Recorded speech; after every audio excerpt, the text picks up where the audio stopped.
Olá, tudo bem? Como vai você? Mais uma vez quero deixar meu abraço para você e dizer que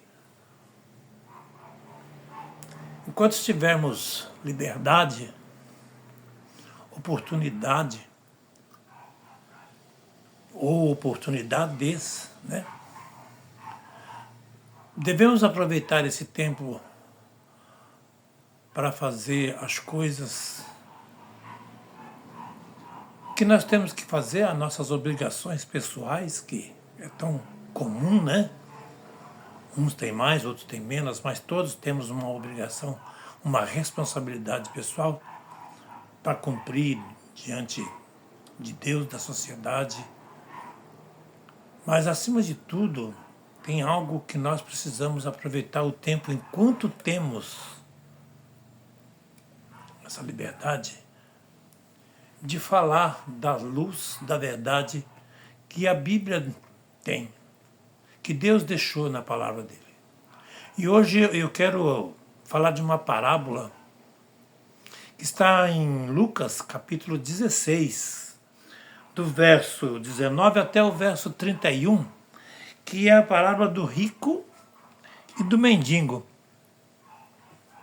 É uma parábola conhecida, né?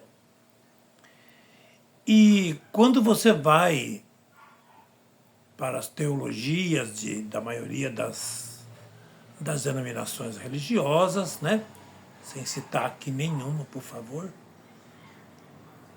elas levam esse texto para o lado da imortalidade da alma.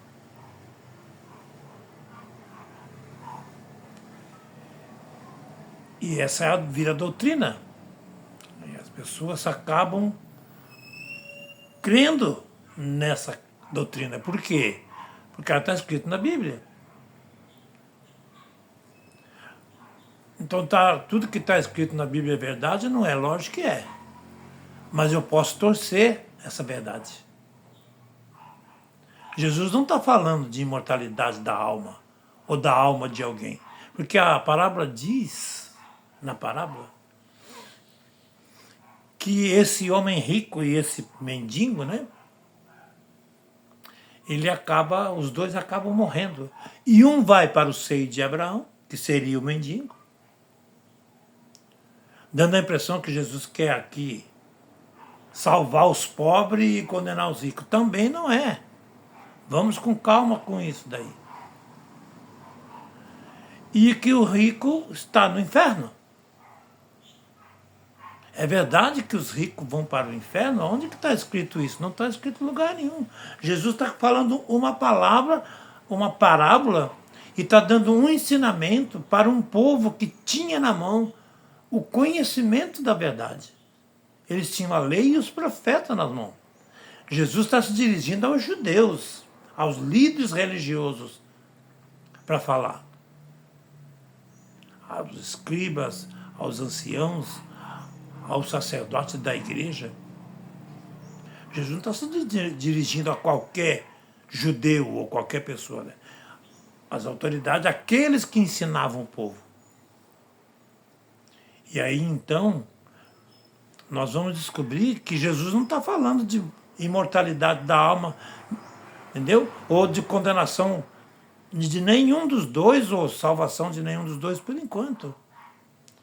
Jesus está mostrando para os judeus. E está mostrando para mim e para você agora. Se você ainda não conhece o texto, ou se você já conhece e já ouviu outras interpretações, não tem problema nenhum. Mas nós precisamos entender que Jesus está dando uma lição aqui. E mexendo na tradição judaica. A tradição judaica do período de Jesus era acreditar na imortalidade da alma, porque eles foram,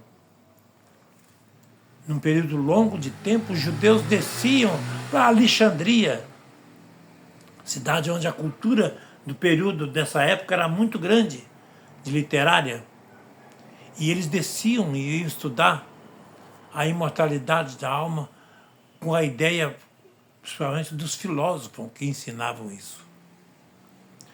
Então eles acreditavam nisso. Entende? Então Jesus está dando uma lição agora no povo judaico, depois provando para eles, né? Que eles estavam, que na verdade os judeus, eles estudaram tanto os pagãos, fizeram tanta coisa nos pagãos, e não ensinaram a verdade da Bíblia para os seus vizinhos, gentios, entende? Essa que é o teor da parábola.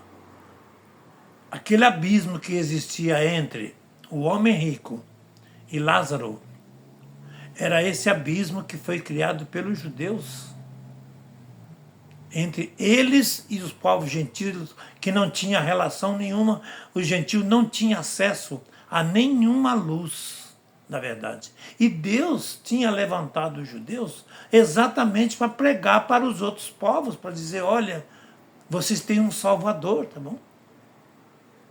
Vocês têm um Messias, um Deus que quer salvar vocês. Esse Deus é o nosso Deus e nós queremos repartir com vocês, mas nunca fizeram. Então criou-se um abismo enorme entre os judeus e os gentios. É esse abismo que está criado ali.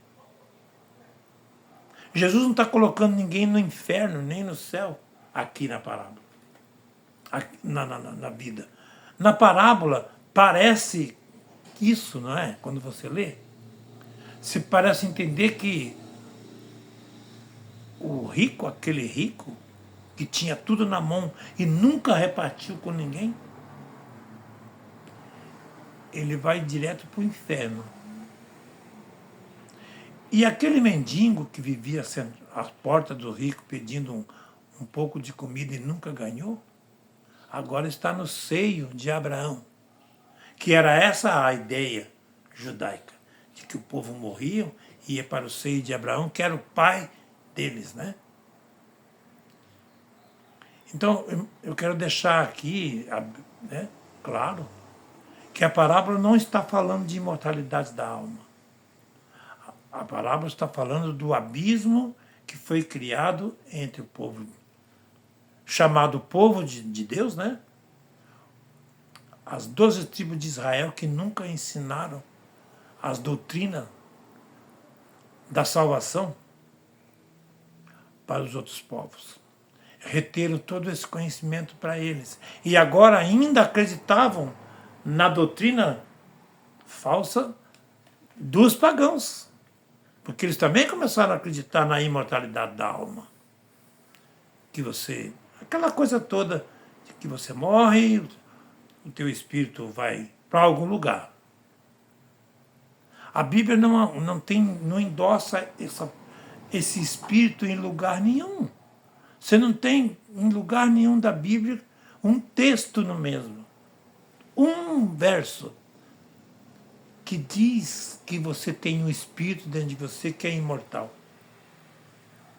Você não tem nenhum verso. Ah, Maurílio, mas lá na minha igreja já foi lido um monte de vezes, um monte de versos, de lugar.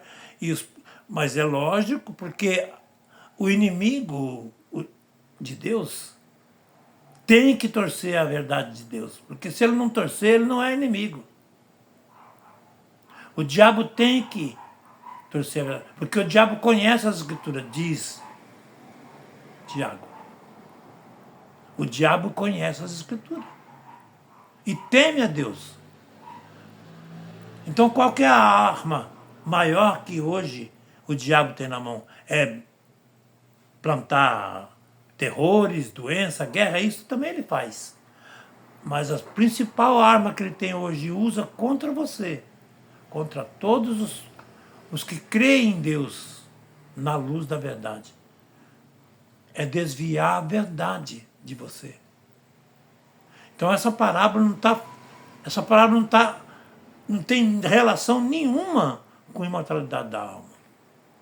Jesus só está ensinando e dizendo para o povo, vocês não pregaram a salvação para mais ninguém, vocês reteram essa riqueza todas para vocês. Esse é o homem rico. O homem pobre, aquele que fica esperando um farelo de pão para comer, e os cachorros lambiam suas feridas. Lê o texto em casa, se você puder.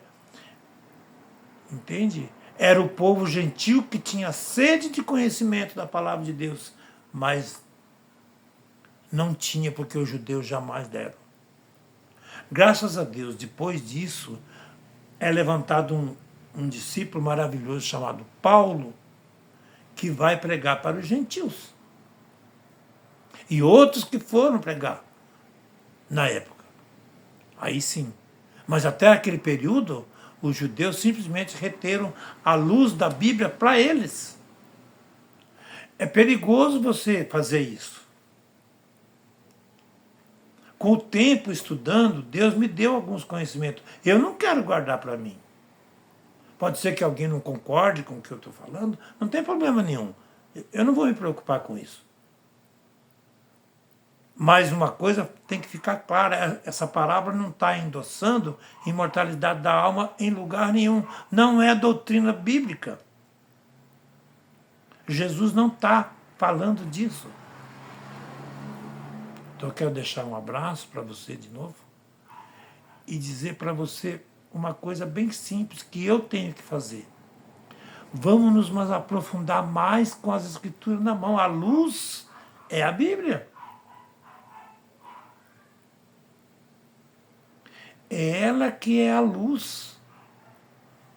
Salmo 119, verso 105. Diz que a Bíblia é lâmpada para os teus pés e luz para o nosso caminho. É isso que a Bíblia tem que ser.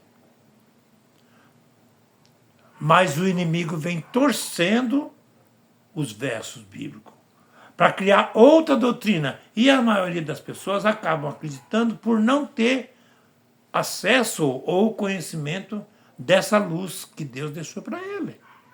Você tem que procurar essa luz. Você não pode acreditar no que eu estou falando. Ou no que alguém está te falando. Procure acreditar no que Deus falou.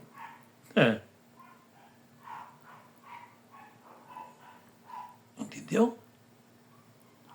Procure acreditar nisso. Então eu quero deixar isso para você hoje e pedir uma bênção especial para a sua vida, para a sua casa, e para que Deus abra cada dia mais o nosso coração, a nossa mente, para entendermos, estudarmos com afinco e deixar o Espírito Santo de Deus iluminar você para você entender as Escrituras. Para mim não fazer as minhas versões. A Bíblia não tem como você mudar a luz da verdade dela. Eu posso criar outras meias verdades baseadas nela. É o que mais tem hoje. No último recado que eu deixei, Jesus falou: toma cuidado para que ninguém vos engane. Então, não deixe ninguém vos enganar. Você tem as Escrituras em casa, você tem uma Bíblia, então não precisa ser enganado. Então, hoje fica a parábola do rico e do mendigo, né? Ou de Lázaro, em algum lugar está escrito o rico e Lázaro, né? No capítulo 16 de Lucas, a partir do verso 19 até o 31, você pode ler e pedir para Deus te dar esta luz. Ok? Eu deixo um grande abraço na paz do Senhor Jesus.